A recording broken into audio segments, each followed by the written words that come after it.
for the national anthem of Islamic Jamhuriyah Iran and به صورت محدود کنفرانس مطبوعاتی خودم رو در محضر علمای بزرگوار اهل سنت و شیعه و همچنین اساتید، بزرگواران و اعزه‌ای که در خدمتشون هستیم شروع میکنم. مقدمتا عرض کنم که मैं अपनी press conference को मुख्तसर तौर पर उलमाए कलाम, असातिज़ा और सहाफ़ी हज़रात जो यहाँ तशरीफ़ फरमा हैं इनकी खिदमत में अपनी गुज़ारिशात अर्ज़ करता हूँ और शुरू करता हूँ.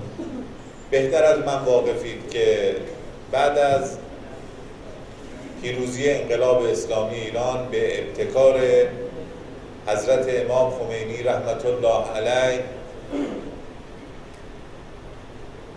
به منظور حمایت از مردم مظلوم فلسطین و همچنین به منظور پایان یافتن اشغالگری رژیم صهیونیستی آخرین جمعه ماه مبارک رمضان رو یوم القدس از طرف امام روز قدس نامگذاری شد. आप लोग बेहतर जानते हैं कि इनकलाब इस्लामी ईरान की कामयाबी के बाद हज़रत इमाम खुमैनी रहमतुल्लाह अलैह की कोशिशों के नतीजे में फ़लस्तीन की आज़ादी के लिए और फ़लस्तीन को इसराइली ज़ालिम पंजों से निजात दिलवाने के लिए माह रमज़ान के आखिरी जुमे को यौमुल कुद्स के उन्वान से ताबीर किया गया और पूरी दुनिया में उसका ये उन्वान इसी उन्वान से मनाया जाता है. امام خمینی همونگونه که در اندیشه های حضرت علامه اقبال به عنوان منجی شرق پیش بینی شده بود در اشعار علامه اقبال، حضرت علامه اقبال و امام خمینی در قرن معاصر ظهور کرد. خود امام خمینی هم یکی از افرادی بود که آینده را خوب پیش بینی می‌کرد. जैसा कि हज़रत अल्लामा इक़बाल ने अपनी शायरी में ये पेशन गोई की थी कि इस सदी के आखिर में एक बशरियत को, इंसानियत को निजात दिलाने वाला, जुल्म और सितम से निजात दिलाने वाला शख्स आएगा, जो कि हज़रत इमाम खुमैनी की तरफ इशारा था, उनकी शेरों में मिलता है. و پیشگویی و پیشبینی امام خمینی این بود که بیش از 30 خورده سال قبل روز قدس رو نامگذاری کرد به عنوان یک کلیدی که هیچ وقت این کلید رو رژیم صهیونیستی از دست جامعه مسلمانان نمیتونه بگیره و همین کلید موجب شکست رژیم صهیونیستی خواهد شد. हज़रत इमाम खुमैनी ने 30 साल के लगभग अरसा पहले एक ऐसी चाबी इस्लामी दुनिया के हवाले की जो कि इसराइली रजीम, इसराइली हुकूमत किसी सूरत में इस्लामी दुनिया से छीन नहीं सकती, जो कि रोज़े कुद्स है. و این روز قدس باطل و سحر تمام توطئه‌های استکبار جهانی به سرکردگی آمریکاست. और ये रोज़े कुद्स जो कि जादू इसराइली रजीम ने अमेरिका की सरपरस्ती में किया हुआ है, उसको शिकस्त देने के लिए एक बहुत बड़ा वसीला है. و همین مقدار برای شما بگم که طی ماه‌های گذشته به سرکردگی آمریکا و همپیمانانش تو منطقه ایران تحت تبلیغات شدیدی قرار گرفته بود و به نظر ما این تبلیغات و این حمله ها به مفهوم جا انداختن توطئه‌ای بود که به عنوان معامله قرن نام می‌بردند، اما از روزهای گذشته شکست این معامله قرن هم به گوش داره میرسه.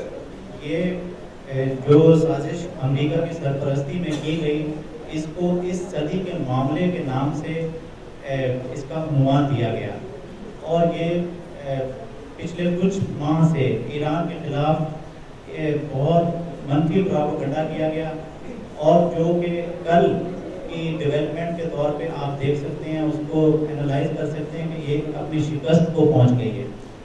و خدمتتون عرض کنم که نزدیک به 40 سال آمریکا قصد حمله داره به ما. آمریکا قصد ساقط کردن جمهوری اسلامی ایران رو داره و ما شاهد این هستیم که هر کسی آمد این حرف رو گفت خودش ساقط شد، ولی الان جمهوری اسلامی ایران برپاست.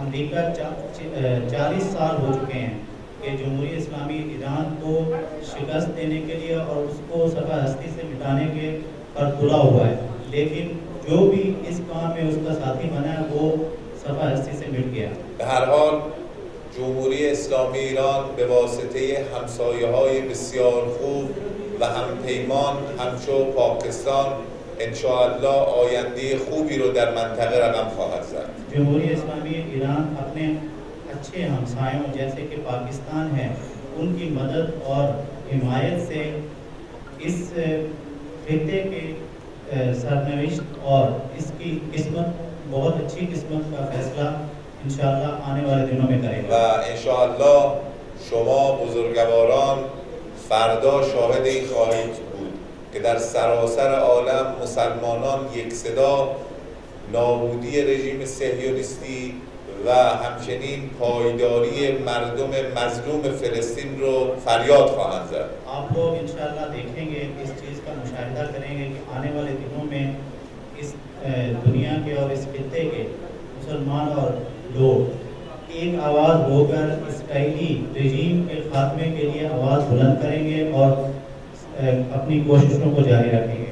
من تشکر میکنم. اگر دوستان خبرنگار به صورت محدود سوالی داشته باشند من در حد 1 تا 2 تا سوال میتونم پاسخ بدم. अगर सहाफ़ी हज़रात हमारे दोस्त अगर सवाल मुख्तलिफ तौर पर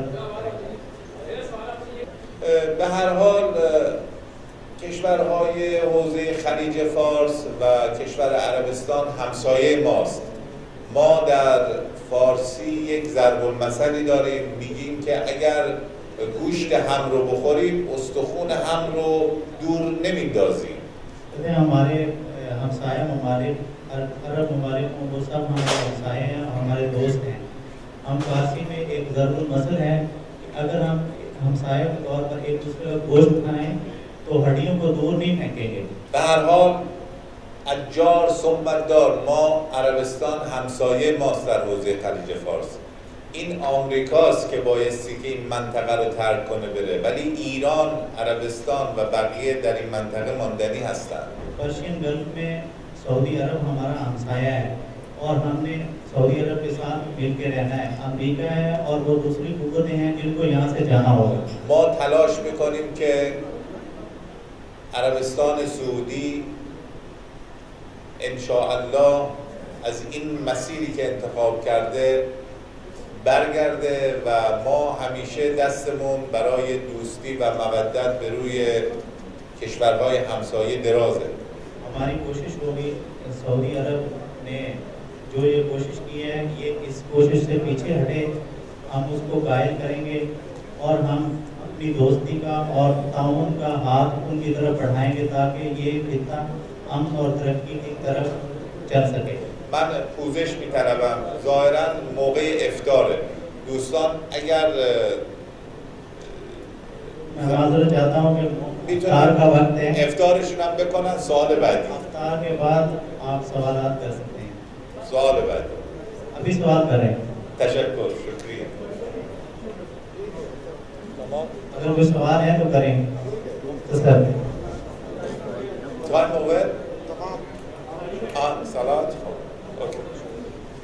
خب تشکر میکنم. خیلی لطف کردید. बहुत शुक्रिया आपका।